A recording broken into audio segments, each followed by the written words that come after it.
Assalamualaikum warahmatullahi wabarakatuh.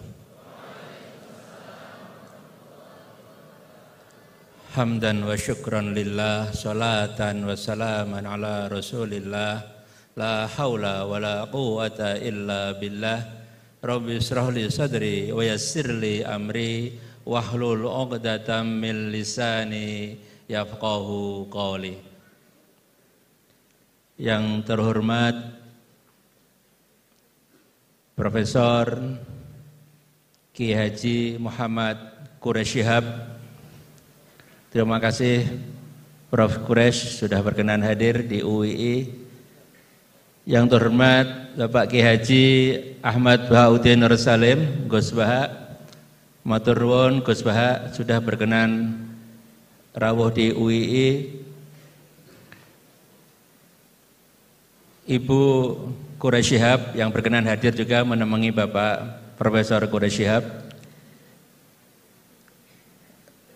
Tamu undangan hadir bersama kita, Rektor Universitas Gadjah Mada yang diwakili oleh Wakil Rektor Bidang 3, Bapak Dr. Aris Sucito, Bapak Rektor Universitas Semarang, Bapak Dr. Supari. Terima kasih Pak Rektor sudah berkenan hadir. Pengurus Pembina Yayasan Badan Wakaf yang kali ini diwakili oleh Sekretaris Pembina Bapak Dr. Harsoyo, pengurus yayasan yang diwakili oleh Bapak Ketua Pengembangan Masyarakat Bapak Aden Wisdan, para kolega Wakil Rektor, Dekan, Wakil Dekan dan keluarga besar Universitas Islam Indonesia, dan juga beberapa tamu kehormatan dari beberapa lembaga termasuk dari PLN Jateng, dari Bank Mandiri, dari ada Universitas Brawijaya, PT PP, UIN Wali Songo, dan hadirin sekalian yang mohon maaf tidak bisa saya sebut satu persatu tanpa mengurangi rasa hormat.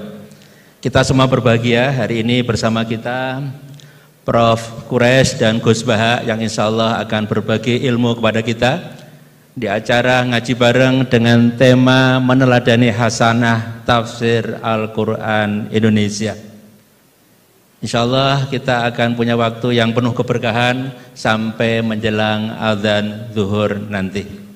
Ibu Bapak saya hormati, atas nama Universitas Islam Indonesia saya ucapkan selamat datang kepada semua hadirin yang saya tadi dapat laporan dari berbagai wilayah di Indonesia, dan mudah-mudahan kehadiran Ibu Bapak menambah keberkahan acara ini semuanya.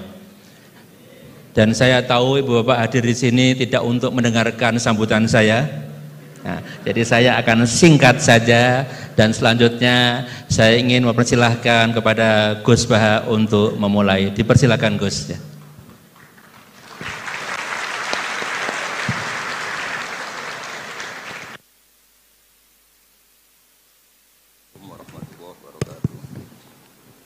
Assalamualaikum warahmatullahi wabarakatuh. Bismillahirrahmanirrahim. Tabarakalladzi nazzalal furqana ala 'abdihi liyakuna lil alamin nadhira. Allahumma shalli wa sallim wa barik ala sayyidina Maulana Muhammadin wa ala alihi wa sahbihi asma'in, amma ba'du.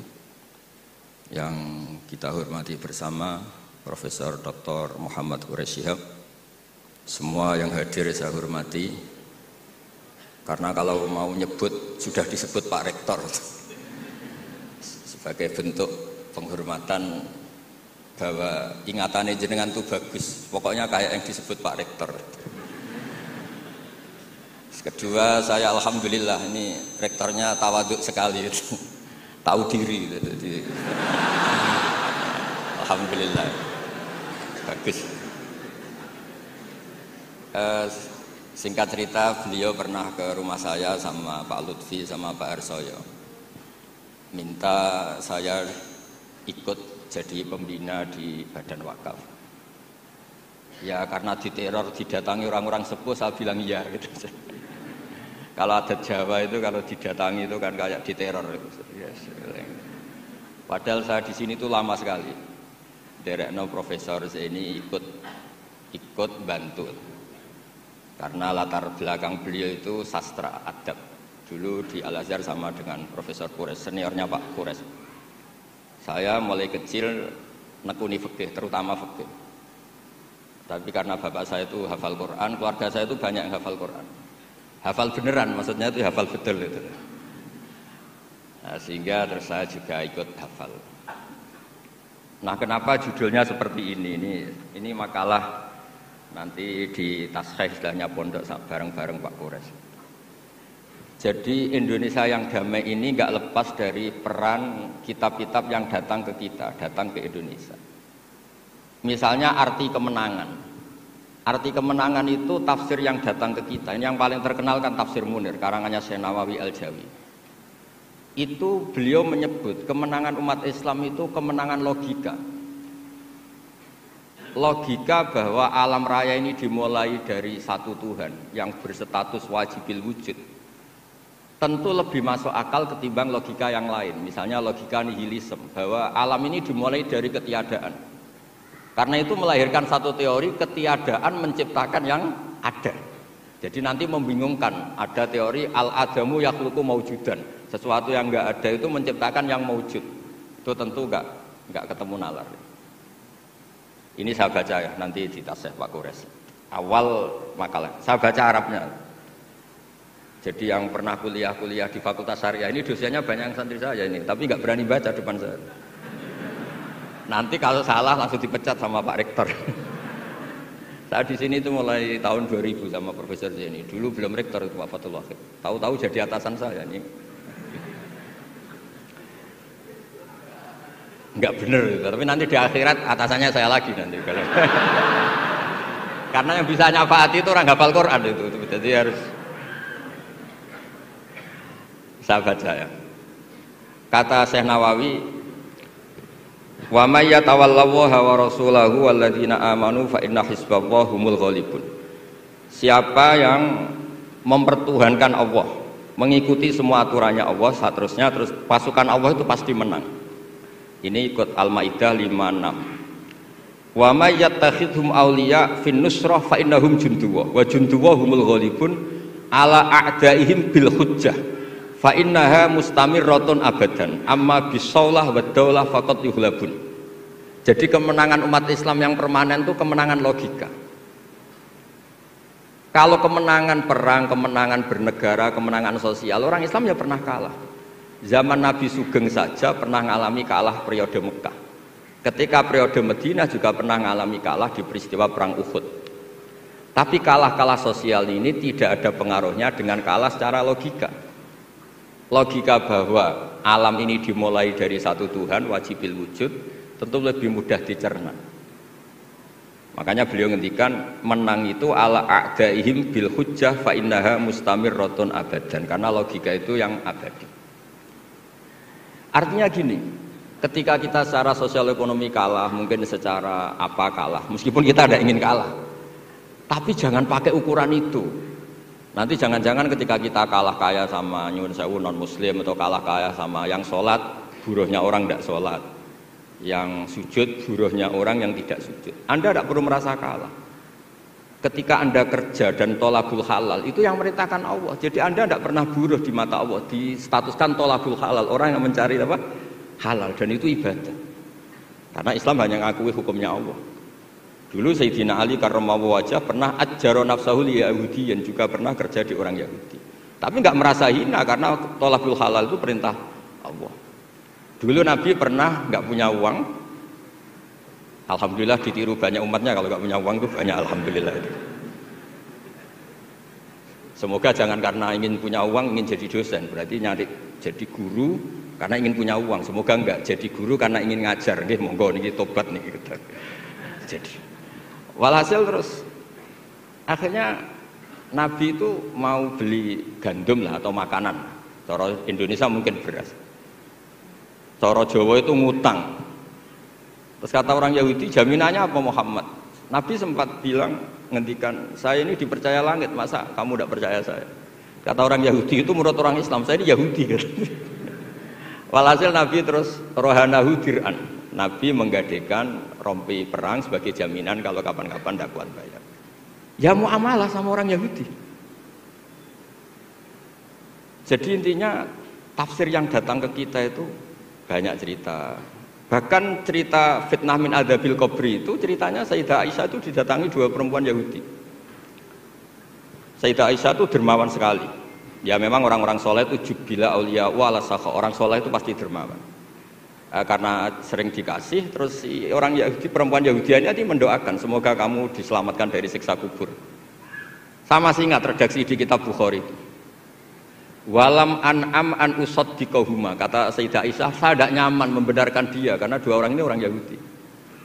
Setelah Nabi datang terus diceritani sama Sayyidah Aisyah, itu benar bahwa nanti memang ada adzabil qabri. Semenjak itu ada isti'adzah min adzabil qabri. Allahumma inni a'udzubika, seterusnya sampai min adzabil qabri wa min fitnatil mahya. Dan masih banyak lagi cerita-cerita sosial Nabi yang Nabi tertawa-tawa ketika orang Yahudi bilang nanti pas kiamat itu kan hancur semua Muhammad. Lalu orang-orang yang sudah mati diletakkan di mana? Pokoknya terus orang Yahudi cerita-cerita, terus Nabi tertawa-tawa, fadhahika hatta badat nawajiduhu tasdiqan lima qalahul khabru. Nabi tertawa-tawa, oh iya benar. Semenjak itu ada ilmu bersama bahwa kalau orang Yahudi, orang Nasrani cerita ilmiah itu la tusaddiquhum wa la tukadzibuhum. Kamu jangan ngambil sikap membenarkan, juga jangan sampai ngambil sikap mendustakan. Kamu benarkan jangan-jangan pas yang muharraf, yang tipuan. Kamu dustakan jangan-jangan yang masih orisinil. Makanya secara ilmiah Nabi ngintikan la tusaddiquhum wa la tukadzibuhum. Intinya tidak ngambil sikap ekstremis itu juga ajaran tafsir yang sampai ke kita. Karena kita ini butuhnya menang fil hujjah. Dan Allah sering ngendikan di beberapa ayat, diantaranya tentu qul falillahil hujjatul baligh. Makanya di sini saya itu profesor sering ngaji di sini Pak Kures. Tapi entah lupa apa tidak, saya itu sering ngaji direktorat sama Pak Fathul Wahid. Harusnya sudah jadi kiai karena sering ngaji sama saya. Tapi kalau jadi kiai kan, kata Profesor Zaini itu pernah cerita, kalau jadi kiai itu rezekinya agak jelas, nggak per bulan dapat apa gaji. Makanya Pak Zaini pas ketua ini, sayang Bu Ova nggak hadir karena beliau di Jakarta, putri Pak Zaini sekarang yang jadi rektor di UGM. Itu ada ustadz latihan kiai itu jatuh di Indramayu, pas itu beliau ketua wilayah itu Kemenak di Indramayu. Itu jatuh, santrinya tuh susahnya bukan main, tapi kata kiainya nggak apa-apa, masih kan. Ternyata yang dipegang itu salam template itu. Jadi badannya nggak dipikir tapi masih. Karena dulu jadi kiai itu susahnya minta ampun. Makanya profesi ini sudah jarang yang mau itu. Kalau jadi kiai artis banyak yang mau karena makanya saya jadi kiai di UI itu sering istighfar. Jangan-jangan ini kategori elit sehingga hisabnya besar. Makanya saya ini termasuk kiai orisinil, jadi saya dipaksa jadi kiai di sini, tapi sering nggak mau karena saya ini kiai betul. Jadi kalau fasilitas banyak takut hisab. Kalau kiai nggak betulan fasilitas banyak tambah seneng. Nah ini bukan nyindir siapa-siapa, ini memang aturan ikhlas begitu. Mukhlisin Alauddin nggak nyindir siapa-siapa, memang aturannya begitu. Saya cerita di keluarga saya yang masih megang itu. Di pondok itu ajaran pertama itu tauhid, dan itu mesti diajari sifat pertama Allah itu wajibul wujud kita mbakok mukhalafatul lil hawadis. Dan mereka sering beri contoh. Kenapa tafsir Munir bismillahirrahmanirrahim? Pertama yang diterangkan oleh tafsir Munir, Senawi Al-Jawi. Kenapa Al-Qur'an dimulai dari ba? Dan ba dimulai ada titiknya satu. Itu Allah seakan-akan mau maklumatkan bahwa awwalu hadhil mawjudat adalah nuqtah wahidah. Pertama wujud, kamu gambar apa saja, saya sering cerita ini tak ulang-ulang. Kamu gambar apa saja, entah gambar jelek, entah bagus, tetap dimulai dari satu titik. Angka 1 juta sampai 1 miliar, 1 triliun, tetap dimulai dari angka 1.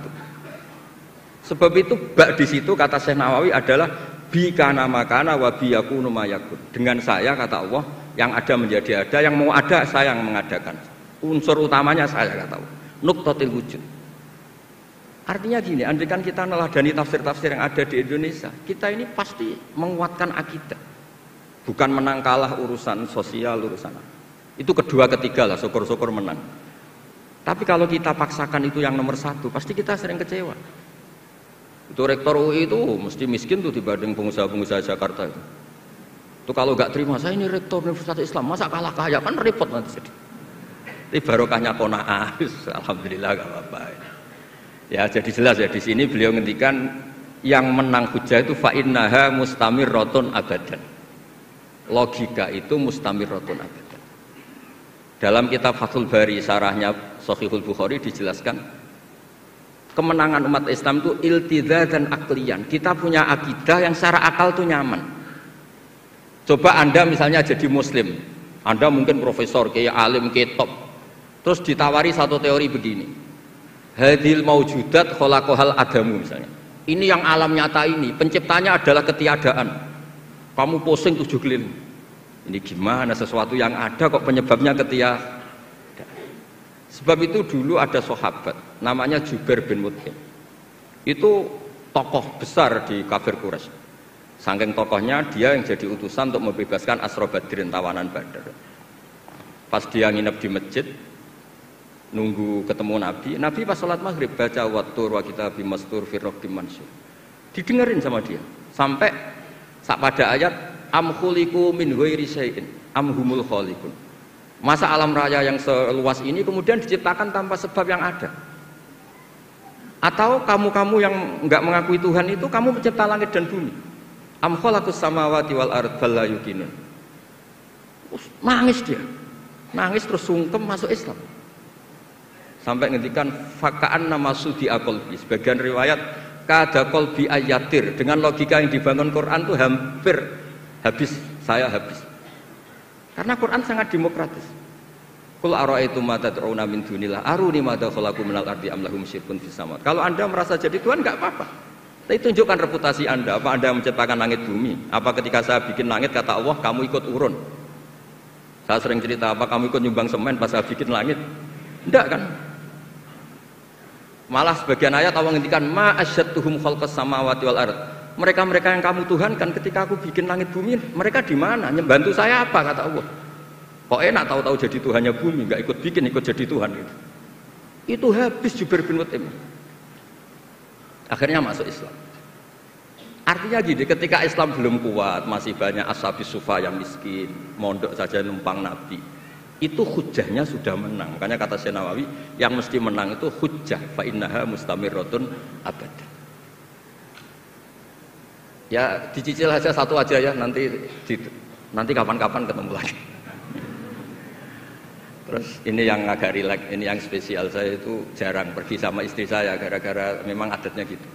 Saya karena soal Pak Kures tadi istri saya ikut karena Pak Kures juga bawa istri. Ini spesial betul. Biasanya saya agak pernah karena adat keluarga saya itu ya begitulah. Ya jadi saya mohon semohon-mohonnya nanti Pak Kures bisa nerangkan panjang lebar. Jadi terus yang kedua, ya dua aja lah dua. Ya ayyuhalladzina amanu sabiru. Di sini dijelaskan ala masyaqqatil istidlal fi ma'rifati tauhid wan nubuwah wal ma'ad. Wa ala masyaqqatis istinbatil jawab an syubuhati nahwil falasifah. Wahai orang-orang yang beriman, bersabarlah kamu. Di sini artinya sabar itu apa? Membuat logika yang mudah difahami banyak orang, kemudian orang itu mencintai Allah dan Rasul. Dulu itu ada orang Bedui. Ketika Imam Asy'ari berpendapat iman yang diterima itu imanul mufakkir, bukan imanul muqallid. Enggak boleh taklid buta dalam iman. Terus ditentang banyak orang. Dulu zaman Nabi banyak orang Bedui imannya diterima. Terus kata Imam Asy'ari, coba kamu jalan-jalan di kampung. Ternyata orang kampung ketika ditanya, bima arafta rabbak? Kamu selalu ngurusi ternak, ngurusi sapi, unta. Lalu kamu tahu Tuhan kamu dari mana? Jawabnya orang Arabi ini, al-ba'ratu tadullu alal ba'ir wa atharul aqdam yadullu alal masir. Ada kotoran ya ada sapinya. Kalau ada bekas orang lewat ya pasti ada yang lewat. Artinya kalau ada makhluk itu pasti ada atharun min athari qudratillahi ta'ala. Pasti ada bukti yang menciptakan. Itu ulama terus bikin logika. Lah yang saya sering cerita paling populer di kitab saya punya kitab namanya Nailul Ma'mul, karangannya Syekh Mahfud At-Turmusi, itu orang Indonesia juga. Beliau nukil dari cerita Imam Amudi. Saya cerita di mana-mana. Imam Amudi itu gurunya Syekh Izzuddin bin Abdussalam, Sultanul Ulama itu punya guru namanya Imam Amudi. Itu senangannya ngajar matematika, bukan ngajar tafsir, ngajar matematika. Terus ketika beliau meninggal, muridnya tanya. Tadi Profesor Kures juga cerita mimpi. Ini saya cerita mimpinya Imam Amudi. Ma fa'ala bika rabbuk, yang diperlakukan Tuhan kamu itu apa? Ada hanya pengajar matematika. Terus kata Imam Amudi, ternyata ketika Allah ketemu saya mengumpulkan banyak malaikat disuruh ngajar saya. Sama siapa teknya? Istadilla ala wahdaniyati bi hadrati malaikati. Coba kamu terangkan cara menemukan saya bahwa saya ini satu di depan para malaikat. Kalau malaikat kan sudah tahu karena bawa aras, bawa surga neraka. Terus kata Imam Amudi, beliau ngendikan semuanya adalah, beliau ngendikan angka itu 2, 3 sampai 1 triliun sampai berapapun, nisbatu dzalika ilal wahid nisbatul far'i ilal asli. Angka itu entah 2, entah 4, entah 1 miliar, 1 triliun. Dibandingkan angka 1 tetap namanya nisbatul far'i ilal asli. Tetap semuanya itu tabang dari angka 1. Fathabatal wahid jalla jalaluh. Maka yang mesti abadi, yang mesti ada al-wahid jalla jalaluh. Allah senangnya bukan main. Loh ini loh pinter. Enggak jadi malaikat sudah ngerti kalau saya ini 1. Nah, itu ya pinternya ulama. Isbiru ala masyaqqatil istidlal fi ma'rifatit tauhid. Nggih, clear ngoten mawon. Monggo niki kula saya bulbel karena saya niki anak buah Pak Wahid niki. Monggo jenengan. Untuk selanjutnya kami mohonkan Prof. Quraisy.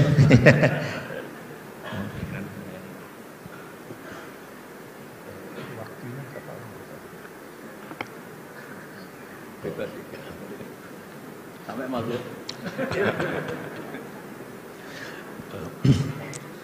Bismillahirrahmanirrahim.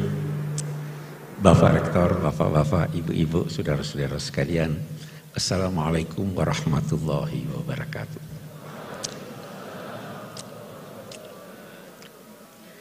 Berbahagia saya dapat bertemu, dapat berbincang, dapat belajar dengan bapak-bapak dan ibu-ibu sekalian.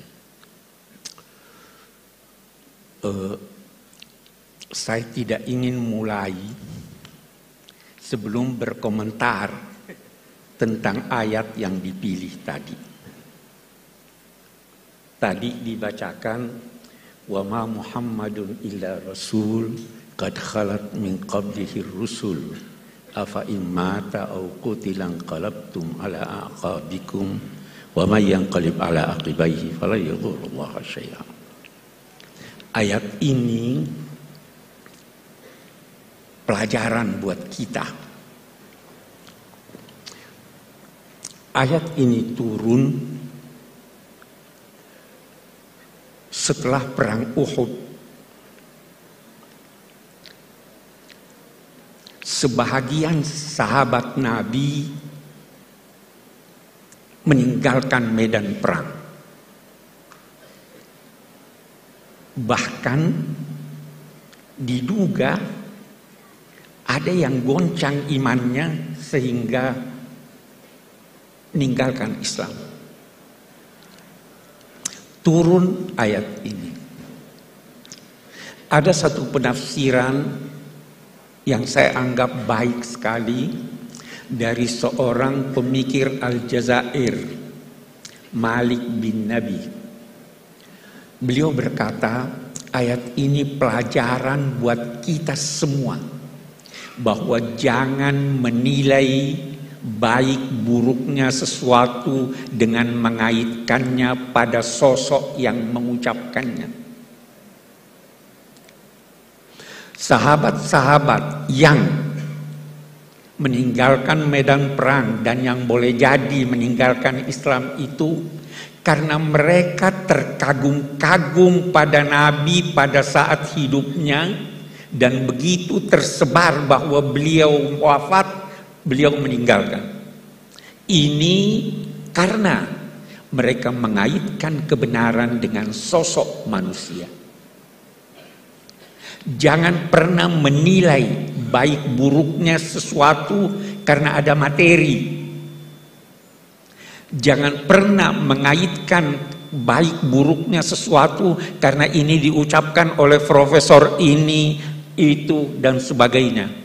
Nilailah baik buruknya sesuatu itu dari idenya, bukan dari orangnya. Walaupun itu diucapkan oleh Nabi Muhammad SAW, selama ucapan itu bersumber dari pribadi beliau, bukan dari Allah Subhanahu wa Ta'ala.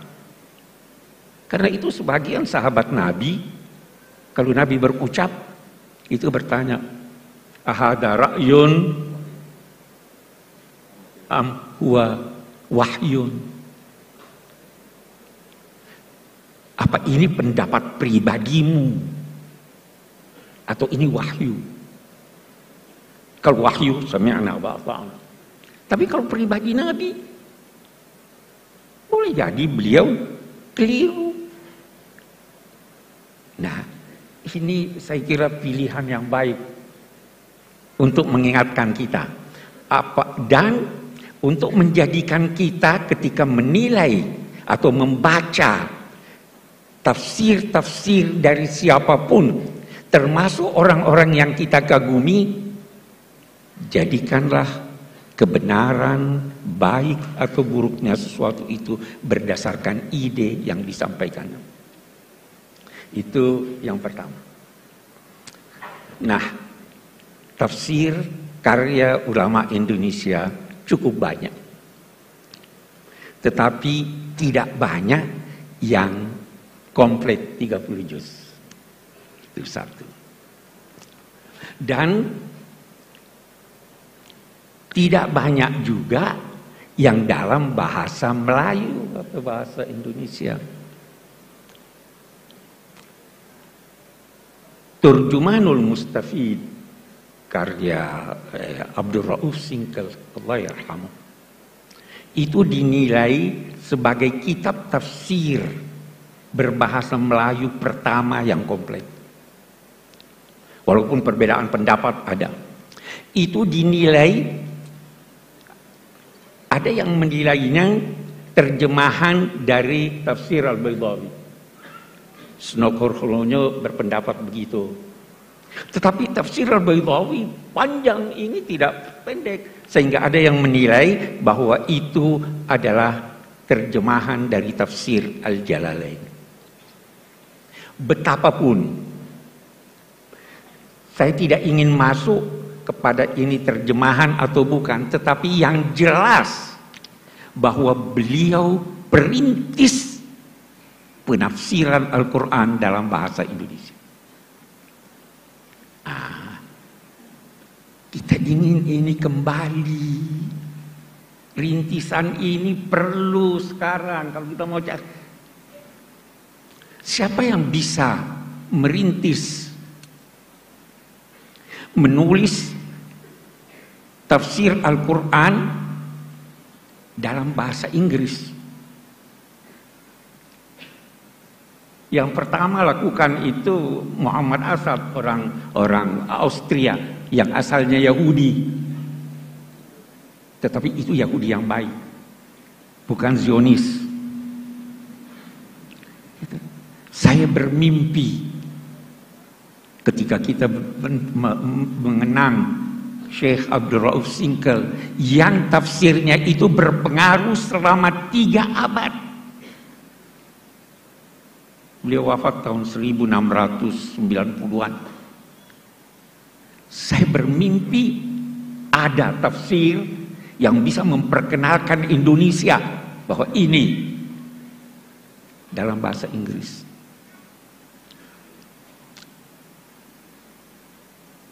Itu kita, walaupun isinya boleh jadi sebagian kita tidak setuju. Apalagi kalau kita bicara tafsir Al-Baydawi. Ada di tafsir Al-Baydawi. Nah, ini di pesantren-pesantren pasti masih dibaca sekarang ya. Ada di tafsir Al-Baydawi dikutip hadis la tatara'a narahuma. Tidak boleh saling terlihat api yang digunakan memasak antara apinya orang Muslim dan apinya orang Yahudi. Terus dia berkata, itu firman Allah, wala tattakhidul yahuda wan nasara auliya, adalah larangan mempekerjakan orang Yahudi. Ini nggak bisa. Itu dibantah sudah oleh ulama-ulama yang lain. Tapi kita berkata itu pada masanya. Pada masa kita situasi telah berbeda. Jadi walaupun kita membaca, kita kritis. Betapapun Syekh Abdul Rauf Singkel adalah perintis yang harus kita hormati dan kita ikuti jejak beliau dalam hal yang benar. Saya pindah Syekh Nawawi Banten, Allah yarham. Ini orang sangat istimewa. Jangan pernah menduga bahwa yang superior itu dalam bidang agama orang Arab. Tidak. Beliau gurunya orang Arab. Sampai dikenal sebagai apa? Sayyidu Ulama'il Hijaz. Beliau diminta mengajar di Al-Azhar. Orang dari mana? Dari Serang. Ini pewarisnya.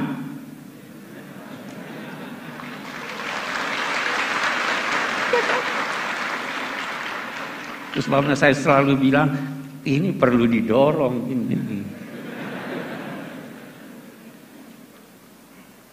Kenapa Syekh Nawawi mendapat tempat yang begitu besar?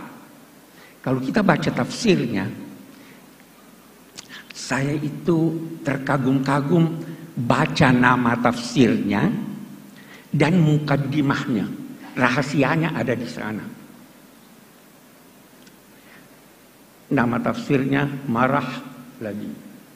Marah itu atau marah itu tempat istirahat.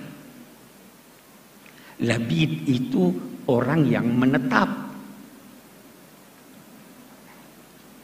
Dia merasa beristirahat ketika membaca Al-Quran. Dia menetap di sana, tapi jadi dia bersahabat dengan Al-Quran. Anda mau bersahabat dengan Al-Quran, dia beritahu Anda rahasia-rahasianya. Saya baru tadi cerita soal Al-Ibriz. Almarhum ayah sahabat karib saya, Gus Mus. Itu pernah, menurut ulil albab, pernah ada satu orang memimpikan beliau. Itu saya ada tulis di tafsir saya, ada kesalahan, perbaiki. Melalui alam gaib dia kirim kemari pesan. Dan ternyata diperiksa. Itu kenapa? Karena bersahabat dengan Al-Quran. Nah, kita kembali kepada Syekh Nawawi Banten. Di mukaddimahnya, beliau berkata, Amarani ba'dul a'izzah an aktubah fi tafsiril Qur'anil Majid. Saya diperintah, bukan diminta. Lihat tawadhu'nya, rendah hatinya. Saya diperintah oleh orang-orang mulia untuk menulis tafsir Al-Quran. Fataraddatu zamanan tawilan. Saya ragu. Kenapa ragu, wahai imam? Jangan sampai saya termasuk kelompok orang yang dinyatakan Nabi memfassar Al-Qur'ana bi ra'yihi falyatabawwa maka. Ini orang takut. Tidak gampang-gampang tafsir. Ini sudah alim besar ini masih takut dia menafsirkan. Memang itu. Allahu nazzala ahsanal hadis kitaban mutasyabihan taqsya'irru minhu juludul ladzina amanu. Baru setelah itu wa tatma'innu qulubuhum. Ya kan? Setelah merasa takut, zamanan, waktu yang panjang, saya nggak bisa, takut saya salah. Terus beliau menulis apa? Maka saya menulis iqtidaan bis salafis salih, mengikuti orang-orang alim sebelum saya. Baru ada hal yang menarik lagi dari mukaddimahnya. Li'anna di kulli zamanin tajdida. Allahu Akbar.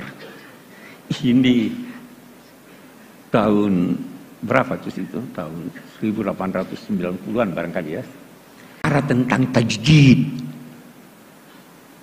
Setiap zaman, kenapa dia mau tulis? Saya tulis sekarang. Karena setiap zaman memerlukan tajdid. Itu di mukaddimahnya.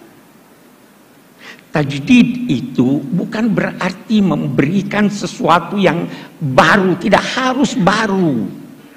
Sesuatu yang lama tapi sudah terlupakan itu tajdid. Kan? Sesuatu yang lama yang perlu tambahan argumentasi walaupun barangnya sama, itu tajdid. Tidak harus selalu yang baru. Sekian banyak pendapat-pendapat ulama lama yang sampai sekarang itu bagus sekali. Apalagi sebagian ulama kita itu punya istilah al-fiqhul iftiradi. Bagaimana kalau begini? Itu bahasanya belum terjadi, mereka sudah bayangkan. Itu berguna buat kita. Nah, ini yang dilakukan oleh Syekh Nawawi.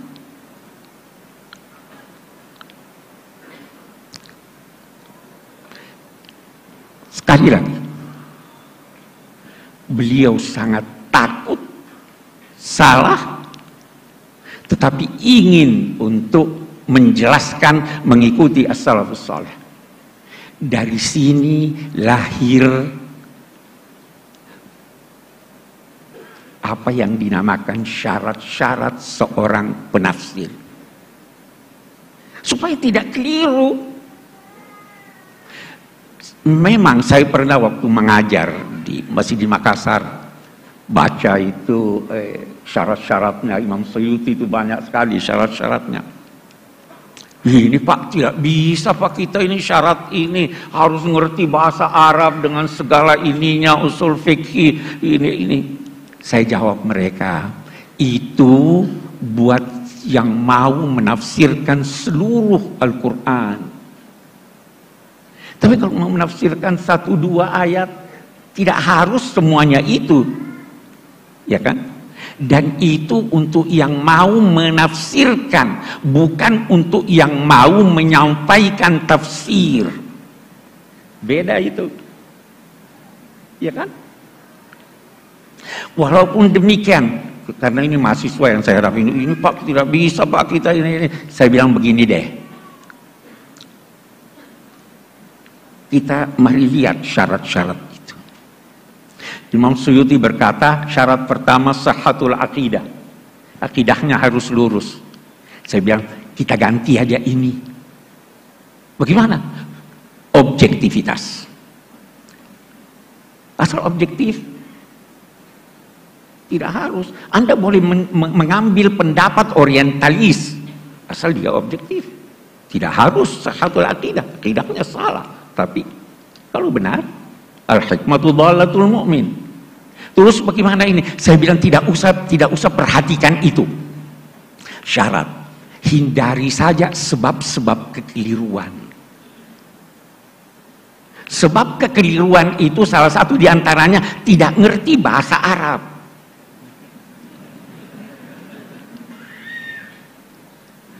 Atau menerjemahkan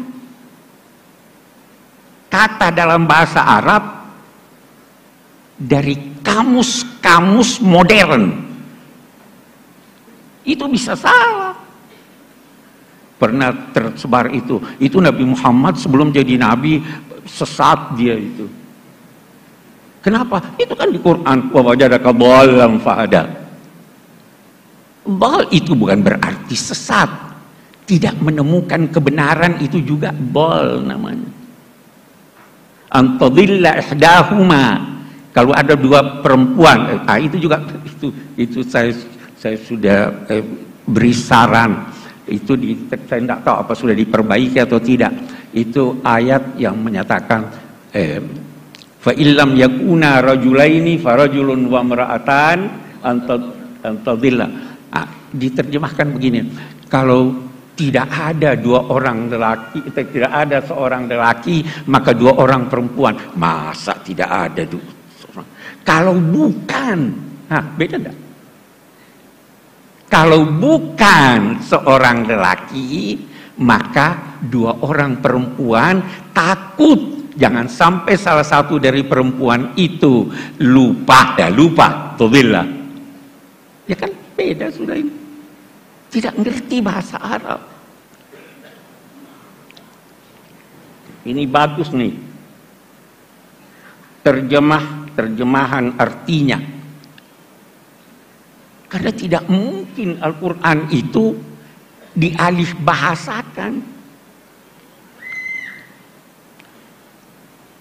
Mengalih bahasakan bahasa Jawa ke bahasa Indonesia aja tidak mungkin. Terlalu kaya bahasa Jawa. Ya. Apalagi Al-Quran. Kita terjemahkan maknanya. Tapi jangan keliru. Di sini Al-Baqarah diartikan apa? Sapi betina. Kenapa betina? Karena ada tak marbuta. Itu bukan tak marbuta yang menunjukkan perempuan atau jenisnya. Itu jenis sapi. Ada yang liar, ada yang ini jantan atau tidak. Itu Baqarah, kawan. Tapi kekeliruan kita itu. Jadi sebentar kita akan bicara lebih banyak tentang itu. Yang penting jangan pernah menduga sekali lagi bahwa kita bangsa Indonesia tidak mampu melebihi bangsa-bangsa lain walaupun yang bahasa ibunya bahasa Al-Quran. Sekali lagi buktinya kita mampu. Asal kita mau belajar. Kita bisa. Bahkan sampai sekarang saya anggota Majlis Hukama Al-Muslimin, pimpinan Syekh Al-Azhar. Itu majlis ini meminta agar mereka yang ditugaskan dari Al-Azhar, dari Abu Dhabi, itu ke Indonesia mempelajari apa? Bagaimana toleransi di Indonesia. Orang belajar sama kita toleransi. Kita mampu. Mudah-mudahan pemilu ini tidak membuktikan kita tidak mampu bertoleransi. Ya kan? Tapi kita mampu. Orang mempelajari Pancasila. Itu terkagum-kagum. Bagaimana bisa bukan negara agama, bukan juga negara sekuler. Itu ulama-ulama kita tuh yang. Jadi kita mampu. Yang penting kita mau untuk itu. Itu kalau kita bicara Syekh Nawawi, panjang kalau kita mau bicara tentang beliau. Tapi saya kira yang saya ingin garis bawahi bagaimana tawadhu beliau. Bagaimana rasa takut beliau, bagaimana kesungguhan beliau di dalam menafsirkan Al-Quran sehingga mampu memberi bekas yang sangat besar dalam pemikiran umat Islam khususnya pada masa lalu. Mari kita lihat lagi yang lain. Tafsir itu adalah penjelasan tentang maksud firman-firman Allah sesuai kemampuan manusia. Kemampuan manusia bertingkat-tingkat. Kecenderungan manusia bertingkat-tingkat. Berbeda-beda. Sehingga corak tafsir itu berbeda-beda, bahkan bisa jadi ada penafsiran antara satu dengan yang lain itu sedemikian berbeda sehingga bisa dinilai bertolak belakang. Jangan cepat-cepat mempersalahkan. Saya beri contoh. Apa artinya nikah? Itu kita baca itu ayat. Wala tankihu ma nakaha abaukum minan nisa. Nikah itu akad atau hubungan seks. Kalau saya berkata nikah itu akad, maka seorang ayah yang berhubungan seks dengan seorang wanita, lalu wanita itu hendak dikawini oleh anaknya, boleh atau tidak?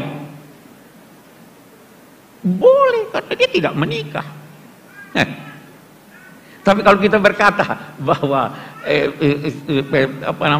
nikah itu adalah hubungan seks, berlawanan kalau nikah Kalau dia sudah menikah walaupun belum berhubungan seks, sudah tidak boleh. Jadi kita harus mentoleransi ini, silahkan. Banyak sekali hal-hal semacam itu. Tapi ada hal yang menarik. Ada hal yang menarik.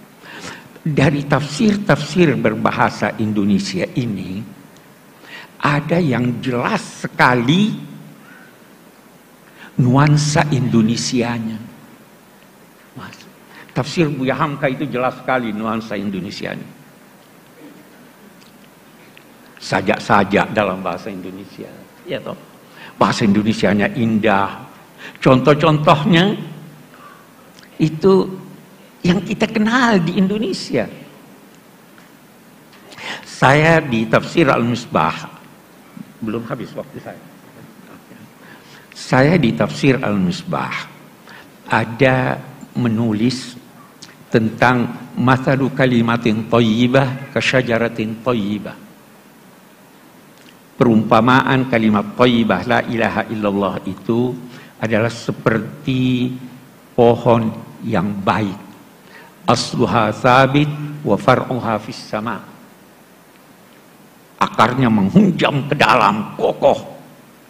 Cabangnya naik, menjulang ke atas, dan menghasilkan buah yang banyak.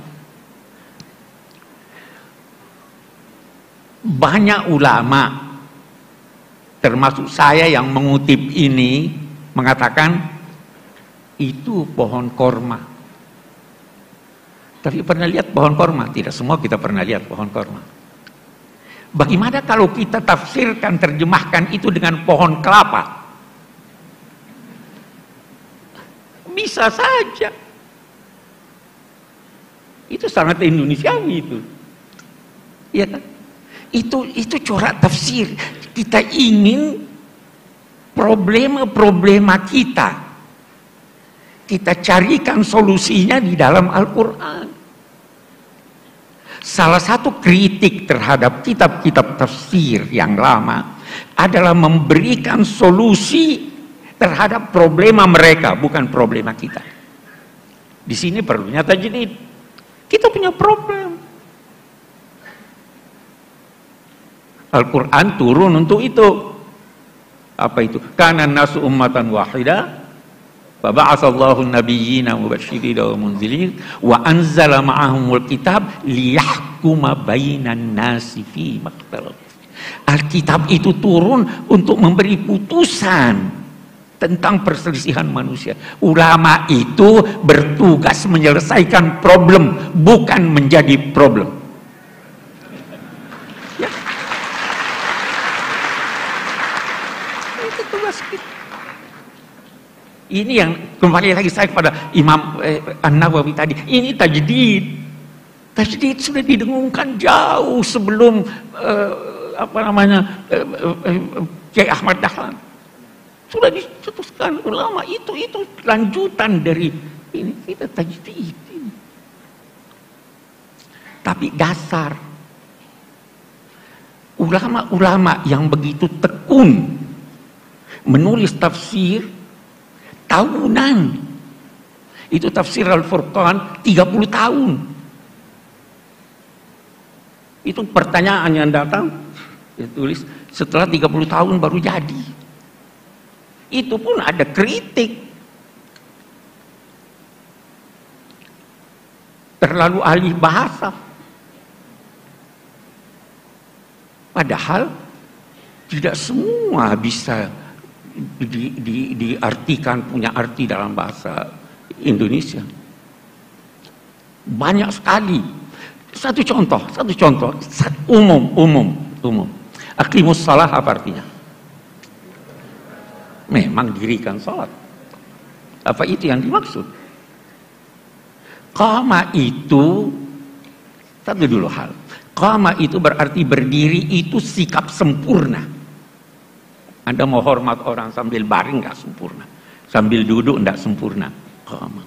Sehingga qama itu berarti ketika berkata aqimus shalah, sempurnakan pelaksanaan salat. Khusyuknya, sebelum khusyuknya, sunnahnya wajib itu aqim sholat. Mau diterjemahkan apa nih sekarang? Ya terjemahan artinya. Kalau kita hanya terjemahan begitu seperti yang seringkali kita temukan di Al-Furqan, itu bisa atuz zakah. Apa artinya atuz zakah? Tunaikan. Atu itu bisa berarti sempurna. Atu itu bisa berarti antar. Atu itu bisa berarti sesuatu objeknya yang baik. Jadi jangan jadikan di bulan Ramadan masa pameran kemiskinan. Tidak, atuz zakat. Ulama-ulama saya teringat itu Syekh Muhammad Rashid Ridha di dalam tafsir Al-Manar. Dia itu menulis tafsirnya untuk majalah Al-Manar. Seringkali dia tidak sempat merujuk ketika menulis. Maka ketika dia tulis tentang atu, dia katakan sepanjang ingatan saya itu dia yatin bukan subhanallah. Walat yatin al-fahishata min nisaikum yatina ya. Ini orang alim besar nih tapi sembunyi diri nih. Saya tidak pernah setuju sama dia.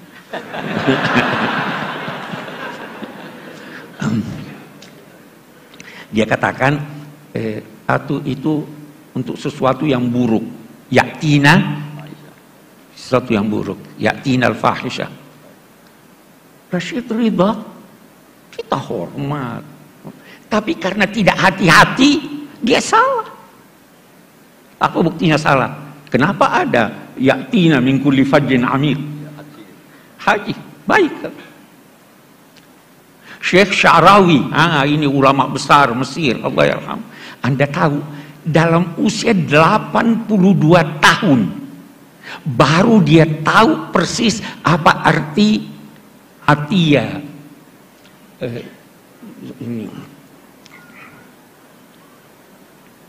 Qad balagtu minal umri atiyah. Saya tidak tahu persis apa artinya kecuali setelah saya ke London, saya berobat. Waktu saya berobat, dokter bilang ini tidak ada obatnya lagi. Vitamin tidak berguna, operasi tidak berguna. Anda telah mencapai usia yang penyakit Anda ini sudah sedemikian besar karena usia sehingga tidak diobati. Terus dia berkata, oh inilah yang dimaksud qad balagtu minal umri itiyah. Itu baru tahu tuh. Jangan malu berkata saya tidak tahu. Ya kan? Nah ini. Itu kalau kita bicara tentang kosakata banyak sekali itu. Seringkali orang keliru, tidak memperhatikan hubungan antar ayat. Ini ada hubungannya dengan itu.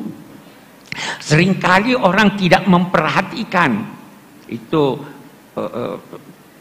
Syekh Rashid Ridha, kita bicara Rashid Ridha, itu indah sekali.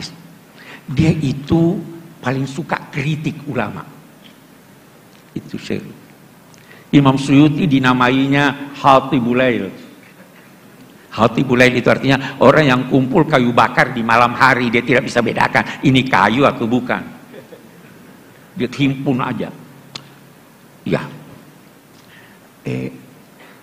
Semuanya dia kritik. Tapi ketika sampai pada gurunya, dia beda pendapat, tetapi sangat halus. Dia carikan pembenaran. Saya ingin jadikan ini sebagai contoh bagaimana orang harus menghormati guru. Ya, kita ambil sisi positifnya. Nah, saya beri contoh Anda. Quran itu singkat padat. Terkadang dia tidak sebut lagi satu kata karena sudah ada isyarat pada kata yang lain. Saya beri contoh.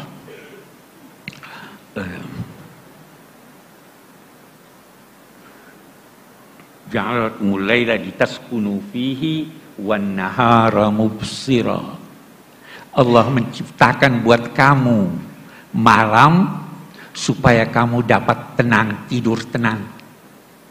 Dan menciptakan siang terang benderang. Ini ada kata yang tidak disebut.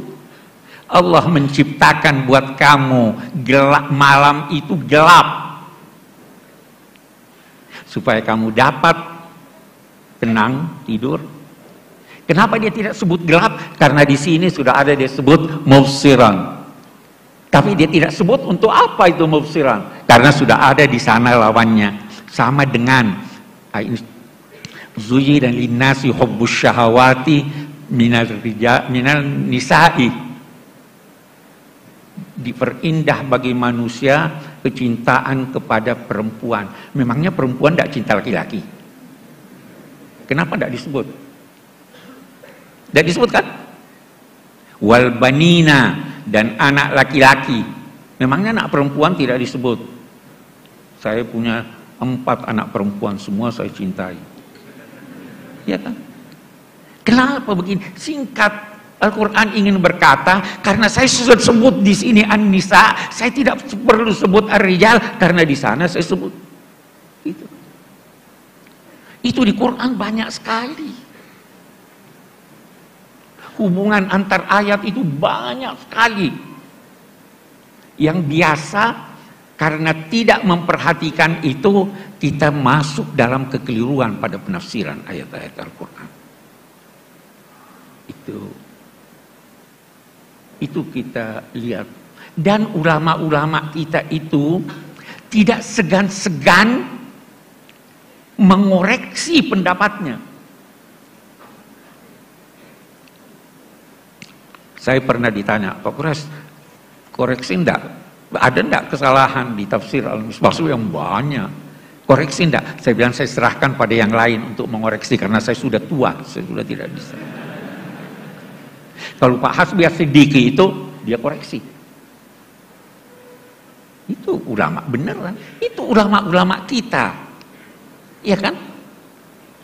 Jadi sebenarnya sekali lagi saya ingin katakan, kita ini alhamdulillah punya potensi yang sangat besar untuk mengembangkan ilmu pengetahuan. Dan mungkin yang diperlukan adalah tekad dan bantuan Allah Subhanahu wa taala. Yakinlah kalau Anda bersahabat dengan Al-Quran, dia akan menyampaikan pada Anda rahasia-rahasianya. Baik melalui bacaan Anda maupun melalui ilham. Itu kan, baca itu, Iqra bismi rabbikal ladzi khalaq, khalaqal insana min 'alaq, baru dia Iqra wa rabbukal akram alladzi 'allama bil qalam. Yang kedua nih yang kita mau, 'allamal insan. Itu dapat ilham Anda. Tanyakanlah kepada mereka yang banyak menulis tentang itu. Anda dapat ilham. Al-Quran itu tidak habis-habis maknanya.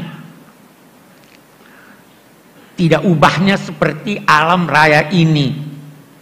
Bumi kita ini dari dulu seperti ini. Tapi setiap saat ada rahasia baru kalau kita pelajari. Kalau Anda belajar Al-Quran setiap saat, Anda bisa mendapatkan rahasia baru.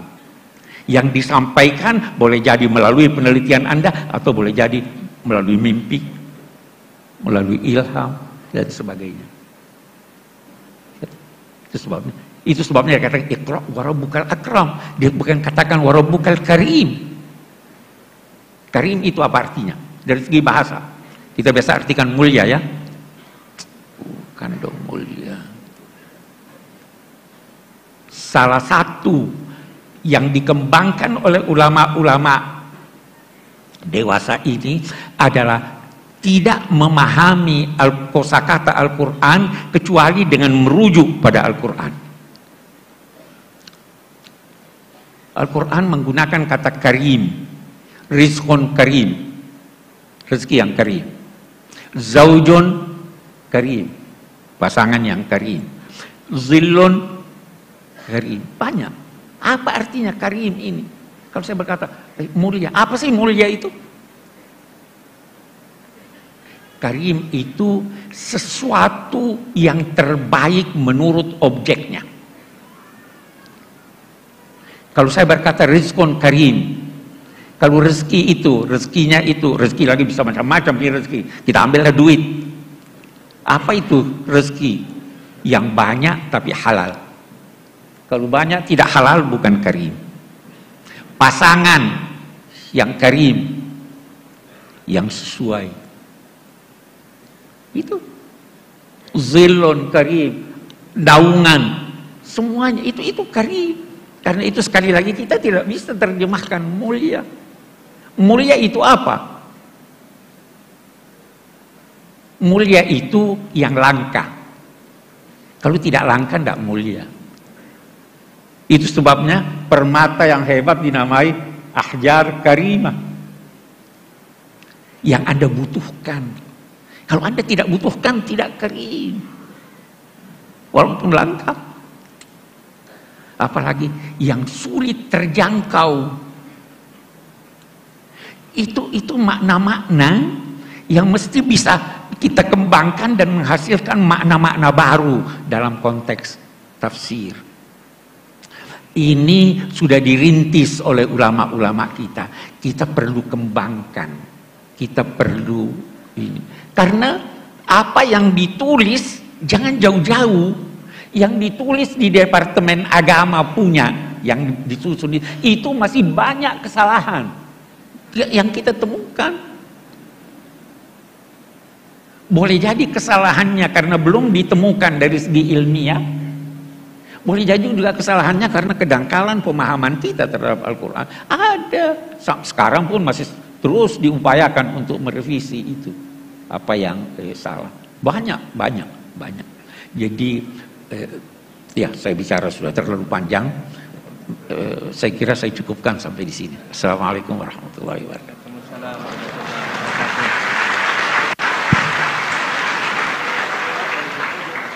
Terima kasih Prof.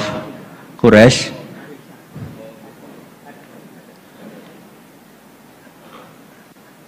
Maaf Gus Pak, mau menambahkan? Ibu Bapak yang hormati, kita masih punya waktu dan kita buka sesi tanya jawab. Nanti mohon.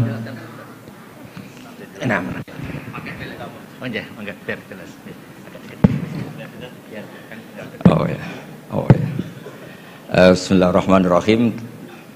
Alhamdulillah bingung semua toh. Jadi yang saya mau katakan di sini adalah peristiwa-peristiwa furu'iyah. Itu memang Nabi didesain salah, bukan salah, didesain salah. Sehingga itu melahirkan hukum fikih. Nabi itu pernah sholat duhur, itu di riwayat Bukhari hanya 2 rakaat. Setelah itu pulang sampai pintu gerbang mau sampai dalam, sahabat yang kayak kita-kita ini senangnya bukan main, karena ini revisi hukum dari 4 menjadi 2. Senangnya minta ampun itu. Yang kayak saya lah, termasuk jenengan semua. Terus kemudian sahabat yang akabiru sahabat karena beretika gak berani negur, gak berani tanya. Tapi ada sahabat namanya Dzul Yadain. Maksudnya menjelaskan dikatakan Pak Quraish, yang dilakukan Nabi pun ada yang tidak dari wahyu, dan itu bisa dengan arti desain Allah salah untuk syariat. Akhirnya Nabi ditegur sama Dzul Yadain, aku siroti sholatu amnasita ya Rasulullah. Apa ini sholat sekarang jadi 2, apa memang kau lupa? Nabi masih menjawab kullu dzalika lam yakun, itu semua agak terjadi.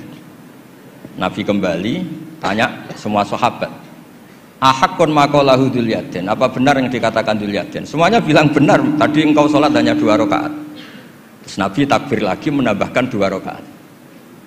Makanya terkenal di kalangan ahli tafsir, Nabi ngendikan ma kuntu ansa walakin unassa li as-sunnah. Saya ini tidak pernah lupa, tapi didesain Allah lupa supaya orang tahu kalau sholat lupa itu kayak apa. Alhamdulillah kita sering lupa, jadi ya. Kedua itu peristiwa Nabi itu mau sholat, sudah mau takbir, sudah di mihrab. Kata Nabi, makanakum, kamu diam di sini aja. Nabi pulang, setelah kembali ke masjid atau musola, yakturu ra'suhu ma'an, kelihatan habis mandi junub. Terus kata Nabi, oh ya tadi saya lupa belum mandi junub, makanya pulang terus mandi. Kata banyak kiai itu, kalau kita tidak akan Gus lupa itu. Ya lupa itu maksudnya, lupa mandinya apa lupa sedunia tidak tahu saya. Kata kiai yang bela Nabi itu nunjukkan Nabi itu mesra, mau sholat saja masih dapat jatah. Nah kalau kiai kan tidak mesra, makanya tidak ngalami itu. Tapi intinya Nabi itu manusiawi sekali, dia pernah lupa sudah di. Itu kalau yang melakukan Pak Rektor mesti mikir apa ya mati kan gitu. Pak Rektor sholat zuhur 2 rakaat pasti mikir apa toh nganti lali kan gitu. Sebetulnya itu meraktekkan sunnah Rasul tadi benar.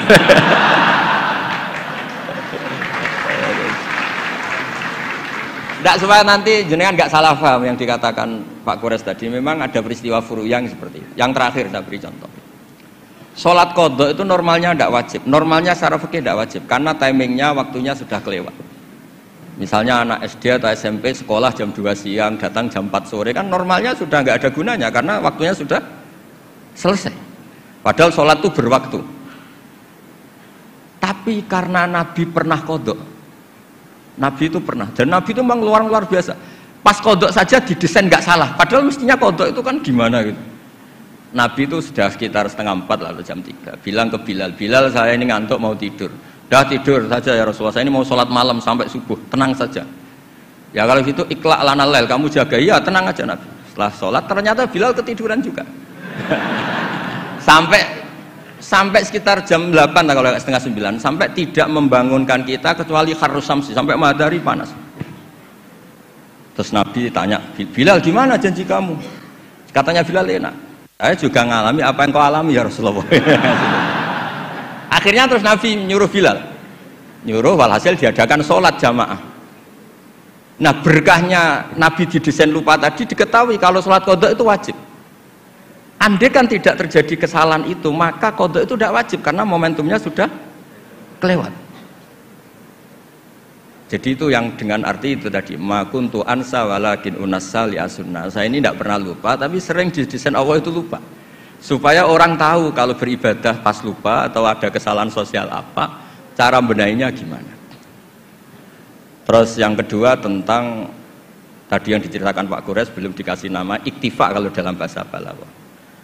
Quran itu sering pakai bahasa yang iktifa. Iktifa itu menyebut satu karena yang lainnya sudah diketahui.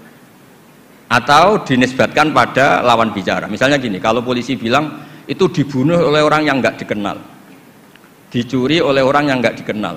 Nggak dikenal itu binisbat kepada siapa? Kepada yang punya rumah kan. Kalau yang nyuruh kan tahu, teman malingnya kan tahu. Sodako rahasia, bagi yang dikasih kan tahu. Bilang rahasia binisbat ke siapa?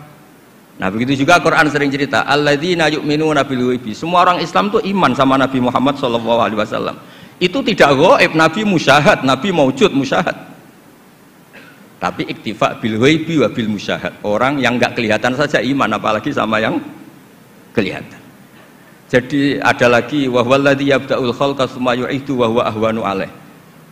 Kalian semua tahu kan langit bumi yang menciptakan saya, maka setelah hancur saya juga menciptakan lagi. Dan itu lebih mudah kata Allah. Karena logika manusia adalah mengembalikan materi yang sudah ada lebih mudah ketimbang membikin dari awal. Jadi ada beberapa bahasa yang binisbat lil mukhatab. Sehingga bahasa Quran itu sering pakai misalnya nyun sewu wajadaha taghrub, matahari kamu lihat tenggelam. Allah tidak pernah cerita faidan asyamsu gharibah, matahari tenggelam. Nggak mungkin matahari yang al-jirmul akbar, fisik yang lebih besar tenggelam di bumi yang lebih kecil, nggak ada. Tapi fi nazaril aini, menurut pandangan mata, matahari sekarang sudah tenggelam di gunung itu. Wajadaha taghrub. Nah, di ayat-ayat seperti ini Quran sangat fasih sekali, misalnya ngendikan wa tarol jibala tahsabuha jamidata wa hiya tamurru marras sahab. Wajadaha taghrub. Jadi kita mengatakan matahari tenggelam itu binisbat dengan ukuran mata kita melihat matahari tenggelam. Tapi hakikatnya tidak mungkin matahari yang lebih besar ketimbang bumi kemudian tenggelam di bumi. Nah makanya aturan-aturan tafsir yang dikatakan Pak Kures itu pilihannya dua. Kamu pura-pura nggak tahu saja sehingga GR jadi ahli tafsir. Atau ahli tafsir tugas karena UI butuh pusat studi tafsir terus ada yang daftar terus masuk gitu saja. Itu nggak ada ukurannya. Ukurannya pokoknya kroninya rektor masuk gitu. Kalau ukurannya dites ya mungkin yang lulus saya tok. Kalau dites itu yang lulus saya tok. Ya ini guyon tapi betulan katanya. Jadi apa ya gitu. Jadi memang, nah yang tadi yang dikatakan Pak Quraisy memang benar, banyak lafadz ta yang lil wahdah bukan lil jinsi. Memang Baqarah itu lil wahdah bukan lil jinsi. Dan memang di beberapa tafsir, termasuk tafsir di Kemenak itu juga masih diberi kata betina. Itu satu-satunya kita bela itu nyari tafsir-tafsir yang kebetulan sejenis. Ada riwayat mengatakan itu unsan, ngintipnya kapan? Tapi memang di bahasa Arab tuh gitu ya. Makanya Abu Hanifah dulu pernah dibully, ditanya, apa Namlatu Sulaiman? Beliau zaman itu mungkin belum ila darujatil mustahid, jawab perempuan. Alasannya qalat namlatun. Terus diingatkan sama ahli bahasa, itu namlah liwahdatil jinsi, karena dari kata ya ayuhan namlu ketika jenis pakai tanpa tak, ya ayuhan namlu dkhulu masakinakum, ketika sudah wahdah qalat namlatun. Makanya di antara argumentasinya Nabi Adam dulu nanti itu mau debat sama malaikat, kan kata Allah kan wala taqrabu hadhihi syajarah, pohon itu berarti satu tok yang dilarang, yang lainnya boleh. Jadi itu masalah-masalah yang setidaknya karena Anda dengar dari Pak Quraisy, dari saya, setidaknya bertobat lah. Kalau tidak ahlinya ya jangan ikut gitu. Itu aja berkahnya mengerti, kalau tidak mengerti itu ya itu. Jadi ya bertobat, kalau tobatnya diterima ya alhamdulillah, kalau enggak ya berharap diterima kapan-kapan. Nanti ini Pak Rektor biar ini di struktur UI itu atasan saya, tapi beliau sering ngaji sama saya, entah kuat yang mana, struktur guru sama supaya saling tawadhu itu karena kata Nabi, semua Nabi dikasih wahyu antawadhu hatta la yafkhara ahadun ala ahadin. Semuanya harus tawadhu sehingga tidak ada orang yang saling sombong. Enggak apa-apa, ada kalah, ada menang enggak apa-apa, malah bagus. Ya gitu. Saya pikir nanti pertanyaannya yang gampang-gampang ya. Karena nanti kalau jenengan tanya yang sulit, itu berarti enggak paham, masih kesulitan. Kalau tanya yang mudah itu berarti Anda masih belum pinter. Coba nanti Anda milih aja. Abu Nawas pernah disuruh pidato, dia nggak bisa pidato, disuruh pidato. Akhirnya orang minta semua supaya beliau nggak pidato. Dia susahnya bukan main. Dia tanya, Anda semua orang pinter apa orang goblok? Kalau orang goblok butuh saya pidato nih. Kalau orang pinter nggak butuh. Akhirnya jawab, kita orang pinter. Ya sudah, wassalamualaikum warahmatullahi wabarakatuh. Supaya dia tidak pidato. Ya terserah, monggo jenengan milih yang pinter apa yang monggo Pak. Terima kasih Gus. Monggo Ibu Bapak kita ittiba dengan saran Gus Pak yang gampang-gampang saja. Monggo dibantu panitia. Depan kita bagi sesi pertama 3 pertanyaan. Mohon nanti disebutkan nama dan asal, maaf. Ini nih. Ya. Oke. Ya.